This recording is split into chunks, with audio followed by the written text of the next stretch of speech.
غامدی صاحب، میرا سوال یہ ہے کہ آ، ہمیں مسلمانوں کو یا تمام انسانوں کو دین میں جو سب سے بڑا امتحان ہے وہ یہ ہے کہ ہم نے غیب پر ایمان لانا ہے، خدا کو یا آخرت کو دیکھے بغیر ان ساری چیزوں کو ایمان لانا ہے اسی طرح۔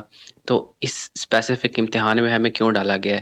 یعنی قرآن میں بھی ہمیں دیکھنے کو ملتا ہے کہ بہت ساری اقوام نے یہ مطالبہ کیا کہ ہمیں خدا دکھا دیا جائے، اسی طرح دنیا میں بھی بہت سی چیزیں ہو رہی ہوتی ہیں، تو ان کا جواب یہی دیا جاتا ہے کہ ان چیزوں کے برخلاف کچھ نہیں ہو سکتا، کیونکہ اگر اللہ یہاں پہ انٹرفیئر کرے گا یا کچھ اور ہوگا تو غیب کے پردے اٹھ جائیں گے۔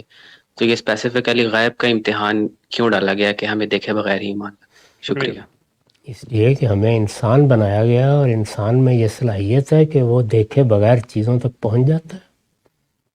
انسان کو عقل دی اس لیے کہ یہی فرق ہے انسان اور جانور میں۔ تو اللہ نے جو ہمیں بنایا ہے اسی کے لحاظ سے امتحان میں ڈالا ہے۔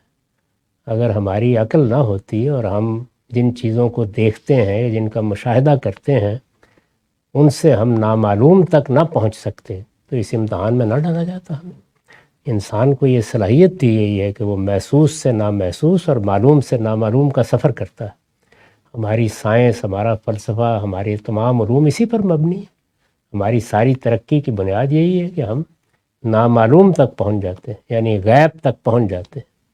تو شہود سے غیب کا سفر کرنے کی صلاحیت ہے انسان کے پاس۔ اللہ تعالیٰ نے کسی ایسی مشقت میں اس کو نہیں ڈالا جس کی صلاحیت نہیں ہے۔